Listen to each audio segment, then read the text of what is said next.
I love this clinic too because 15 minutes, it's great for people with short attention spans like me. So we're going to talk a little bit about building an O-line culture and getting that started.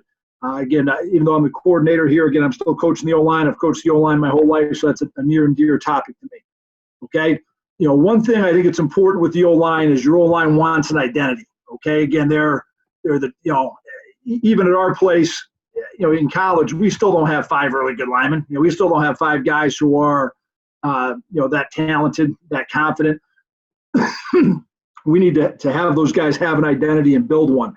I think there probably is some power even, with reinventing your identity every year to keep it fresh, to let your seniors, let your captains, let your leaders of the O-line be involved. For us, we talk about the 605 Hogs. Again, we represent the state of South Dakota. Not a lot of people out here. It's not like, Wisconsin where you got the 608 area code and the 414 and the 715 and the 920. The whole state, the whole 9 yards, we got 605. And how we represent that is we say the 6 is for 60 minutes of championship effort and physicality. We're going to play hard as hell. We're going to play physical as hell. 0 excuses. Find a way to get things done. 5 guys playing as one. And then the Hogs goes way back. Probably the Redskins, I think, were the first team in the 80s to talk about the Hogs, but, doing the dirty work that doesn't get much credit for it. This graphic here, we got a Wisconsin guy in there, Jacob Onosorgi. He was the first-team All-American we had in the O-line in 2017. 2018, we had a third-team All-American guy who was from River Falls. So we've had a good tradition there, the Wisconsin guys. But whatever it is, it's important that you want to identify. I think it's important to get that out there. Okay, now I have this, a line that I was taught once, or something I learned, that every action begins with a thought. Okay, any action you ever do begins with a thought. So I think self-talk is very important. It's almost like brainwashing. You want to brainwash the players with what you want them to be. Okay, so talking about it constantly. We're the toughest O-line in the conference. We're the most physical O-line in the conference. We practice harder than anybody else. You can't play offensive line here if you're not tough. I think O-lineman, it's such an abstract, position that's not natural. A lot of times kids will buy into what you teach them more than anything. I think it's a little bit more abstract. It's not as natural a position, and you can develop what you want if you just emphasize it over and over again and get the buy-in from kids. So I think that's the start of it, is making sure you're verbalizing and being consistent, talking to guys about that culture that you want amongst them. Okay, now next thing, I think it's important that you identify and frame the leaders. I've been in some situations where I came into a new program. I came into a kind of a poor FCS program at one time, and it was a team that had a lot of transfers, and a lot of guys with off the field problems, and I had to reframe the leadership. You got to make sure that you're framing guys that are doing the behaviors that you want. You got to condition it. You got to tenet of psychology, constantly conditioning the correct behaviors, praising what you want, correcting what's not there. And I think it's important to frame leaders. I think sometimes when you get into a situation you think you don't have great leadership in a position group, there's probably leaders, but they're probably not leading in a positive way. They're leading off the field. They're leading guys to parties or to smoking weed or drinking. So we want to get the behaviors we want and find those bell cows who can be believers. I think that's something Barry Alvarez got from Hayden Fry that I took from him when I was a graduate assistant. Creating that positive peer pressure and creating really, standards. I think that's when you really know that you've created a good culture, is when you have some standards within the position where players are correcting things before you have to. The older guys can kind of correct that. And again, I got a few examples here on tape. We emphasize cover to the ball. We want to cover to the ball in practice to build our conditioning, to build our, just the concept of playing our ass off all the time.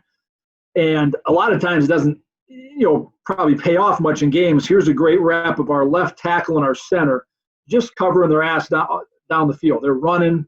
We hit a big break, hit a big run. You can see in the middle here, 70, who's 340 pounds, is running his ass off. There's the left tackle. You want to point those things out, even if they're not, really in that play, they probably didn't add anything to that play. Yeah, they were playing with great effort, but it was really, not something that led to a great outcome. you still want to find a way to highlight that and show that for the behavior you want. Make sure guys understand that's the behavior you're going to get positive feedback for. That's something the coaches want to see. That's something that is valued because it is going to pay off, for you at some point during the season.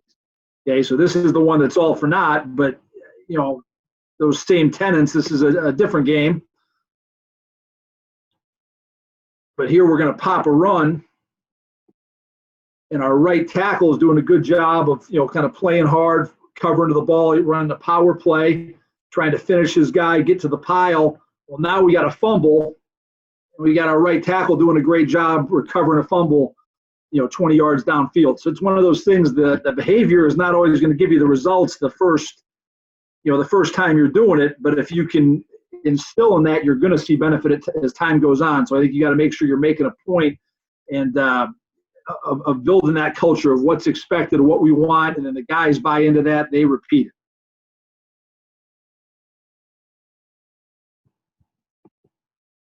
Okay, next one, again, talking about framing things. Again, sometimes your best your best players or your prettiest guys aren't the best O-linemen. Our right tackle here was a tough sucker, 2-year starter, not a great player, but had a lot of nastiness. And coach made a point after our game against Northern Iowa, pointing out, watch the right tackle here as he finishes. I think if you want to have some physical play in the O-line, if the head coach will pick out a play or two and show the whole team, put that on tape in front of all the rooms so that the corners, the receivers, the wide copy guys who don't see that stuff usually see that. That provides a lot of positive reinforcement that guys think, hey, I want that to be me. And then you talk about standards of taking care of your own and doing it the right way. This is something I was proud of. This was a quarterback sneak in 2017. Okay, and our playing our rival, heated game, and on this sneak you can see number 9 here. Okay, number 9 here at the end, the safety. Gets a few little shots here, a few little punches with his left hand trying to get to the ball. Maybe tough to see on Zoom. Okay, nothing cheap. Nothing, after the whistle, but our right tackle had this guy circled from that play a year later. Now we're on 3rd and 2 running power. The right tackle here again. 9's going to try to run through on power. Takes care of him. And again, that's the reason I show that one is that was a standard of our group of taking care of our own, but doing it the right way, doing it between the whistle, and having that physical nature and making sure, we had that guy circled after that play. So doing things the right way, but building that culture. All right, some more things here as we move quickly through here. I think developing toughness is very important in the culture. Having competition at practice, getting good work in with the D-line coach, making sure you're building good relationships there so you can have that. Pushing guys in the weight room. I think the O-line coach needs to be in the weight room, even if he's not the weight coach. Even if you're teaching math or something. I think if you can peek down there, a few times to the weightlifting class or before school or after school and see there, it shows the importance. Putting guys in stressful situations is critical. Okay, putting young guys in stressful situations. Again, we use a lot of crowd noise. I know that's not as big of an issue in the high school level, but finding ways to stress guys out and whatever does not kill you makes you stronger. All right, constant evaluation, feedback. Couple things that I've done that I think are really good for the culture. We did this last off season here. We did 360-degree evaluations where on about 15 categories, every O-lineman evaluated the other guys. Anything from commitment, effort, all a range of things. It really showed some valuable feedback, and guys evaluated themselves. And it was good for me because I saw some things that maybe you don't see as the coach, commitment away from the field, which guys that are partying too much, things like that. And it also showed a disconnect. And we went over that one-on-one. I've also done some things where I've ranked our linemen, 1 through 14, 1 through 15, whatever it is, just to give them that feedback of where they are to try to get the behaviors you wanted. And then off-season drills, I think, can be a great way to develop a culture and develop toughness within your offensive line. I'm going to throw one on here that I really like. Again, we've done the board drills and everything. I think you probably have to be careful doing board drills every day because of concussions, because of things like that. But this is just leverage drill, just two guys competing, going at it, drive blocking, going back and forth. And the thing I love about this drill, it has a competition nature. We're working our footwork. We're working leverage. You can see one of our young guys there got off balance, trying to work tight elbows, hands inside. And basically, we're just going back and forth. I'm yelling switch. And the nice thing about this drill, we can go, 2 or 3 times if we have veteran guys. Once in a while, we'll have some young guys on this drill, and I'll really want to grind them. I want to see guys who get used to when they're tired, giving effort, straining when they're tired. And I think that's a big part of having a culture in the O-line. O-linemen are going to be tired at times. Here's 2 of our young guys going at it. Sometimes I'll let these guys go 5 times back and forth, to really get them to strain. And I think this is a drill because you're not banging heads. You can do this drill in shorts. You can do this drill on the gym floor. I love leverage drill. Okay, accountability I think is very important in the culture. And again, I really believe how you do one thing is how you do everything.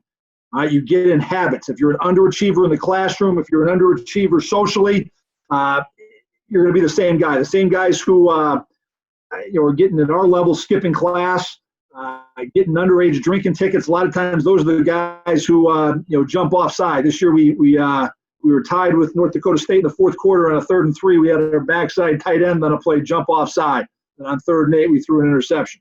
And again, he's the guy with a bad semester academically. Again, we want to make sure that we're established, and even with our young players, even with your young alignment, the guys on your freshman team, sophomore team, JV, get them in the habit of doing things right, being on time for everything, taking care of little details in their life, attendance in the weight room. One quick story that I liked, one of the schools I went to and coached at, when I got there the first spring, everybody was taking off practice. Like every little thing, all the linemen were begging out of practice, and the trainer kind of babied the guys, I thought, but we just had a culture where guys kind of felt like they were due a day off practice.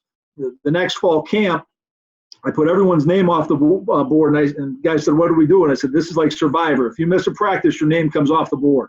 Just trying to build more of a pride and culture for doing that. And I ended up leaving that school, but I got a text about 2 years after I left where, 2 guys, their whole career never missed one practice. They wanted to know what's the tiebreaker. And I was proud of that because that instilled something where, hey, we're going to be a tough guy. We're not going to be a guy who misses practice with little things. All right, and then one of the last things here, I do think, linemen, because no one watches them but their mom, they're such an abstract position, there's no stats. I do think, grading your lineman has great value. Okay, again, just for giving them feedback. And again, we grade on a lot of stuff. Make the play, are you getting the job done? Technique, assignment, effort, and those are critical. And then the stuff the guys really compete on, the low championship effort when guys are giving bad effort. And then the knockdowns. How many times are they knocking guys down? How many sacks are they allowing? How many penalties are given up? That stuff we post in our room, and I think guys really take a competitive nature to that. To want to do well and want to be the best in the group in all those categories. All right.